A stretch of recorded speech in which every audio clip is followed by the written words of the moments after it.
Oh yeah, you're hanging. With Mr. Douglas.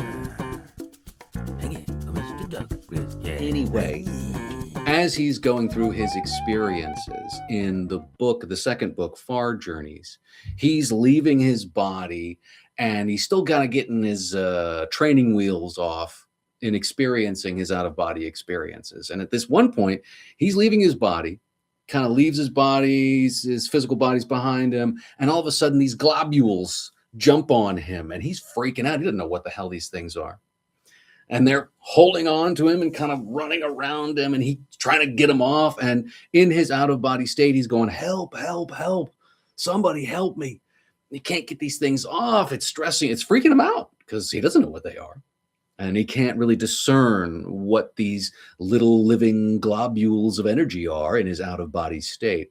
So he's leaving, he's out of his body, he's got these globules on him, and he doesn't know what to do. And this kind of authoritative, beneficent being comes down and pulls these globules off of him and rises up beyond the ceiling, out of view, disappears, and he is calmed and I believe goes right back into his body.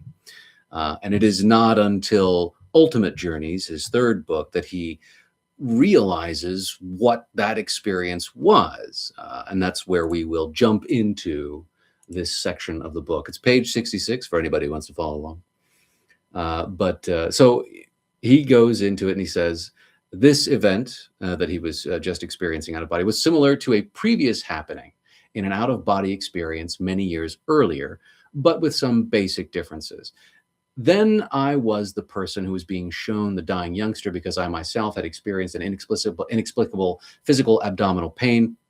Very early on, when he was going through his out-of-body experiences, he had like what he called like a spear pain thrust through him. He didn't know what it was going on, didn't know what was happening to him, and there was no physical association with this poignant pain that he was experiencing. But now, he goes on, I was the one who was showing the old me the reason. So he, in effect, and it's a kind of fumble way to get into this, but he is now his future self, showing his past self why and elucidating what these anomalous experiences were that he was having in his earlier books. So I had, it seemed, answered an earlier call for help from myself. And the youngster, well, where did he go? Well, this was an experience that he was having that I won't go into. But I was about to return to the physical to think it over when another signal came in strongly. This time, I understood it more clearly. He's now familiar that his former self was calling for help, and he was able to show up as his now present stronger self to help, helping himself. It was much like hearing someone call for help, or a telephone ringing when you know it's your phone. It was not difficult to home in on it. Below me appeared a small building with a hole in the side of it and wide steps leading down inside. I walked carefully down the steps because the signal was coming from inside. There, lying on a cot, was a man thrashing around wildly. Hanging on to his back were two children, about 4 or 5 years old, riding out the bucking and pitching. The man was sobbing in fear and desperately trying to pull the two little ones off of his shoulders. I reached over and gently pulled the children away from him. He lay back in the cot, whimpering in relief. I looked down at the children lying quietly, one cradled in each of my arms. They were not children, but cats. Pets. I remembered well. Cats in an OB state, out-of-body state. I put my two old friends on the roof, walked back up the stairs, and once at the top, pulled the quick switch, phasing just slightly. I returned to the physical, feeling that it would have to be feeling that this would have to be thought through logically. It was easy for me to remember the two experiences I had, as it were, revisited, by the perspective but the perspective in both was different. What was the common change to both? Logic had an answer, although I did not know how I could accept it. And he goes on to say, it was my past self calling for help, and I, my future self, answered. In the first incident many years ago, I was taken by someone and shown the primitive battle to explain a pain in my physical body that I was suffering at the time. I knew then that I was the young warrior impaled in the dust by a spear. So his past life, he was a warrior, he got killed by a spear, and that kill shot echoed throughout his existence through many lives and seemed to, become activated when the blurring of the lines of lives became more prominent. Upon realizing this, I had returned to the physical in relief and understanding. He knew what the source of the pain was. He was a warrior.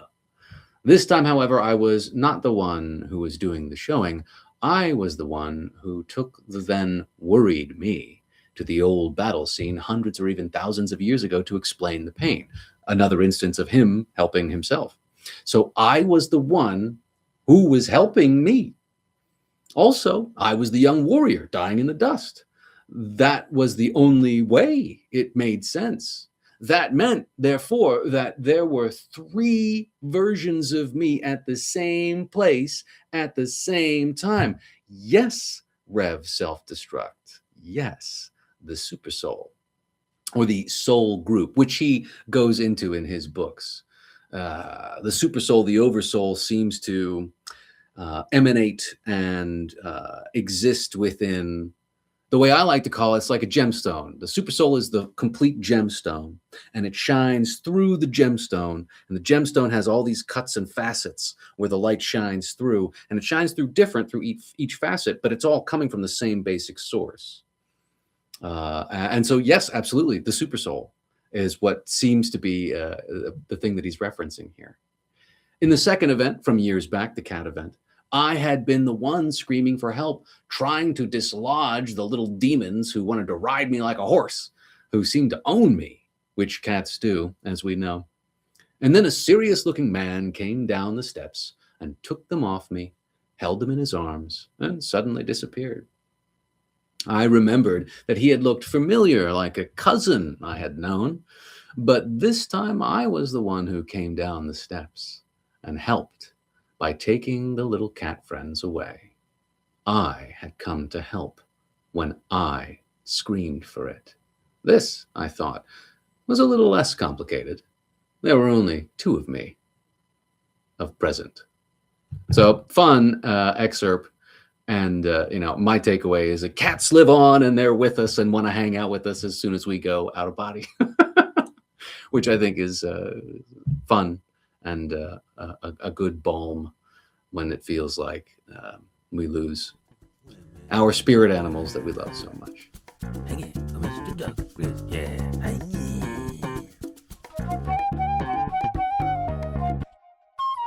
Hang on, Mr. Douglas. Yeah.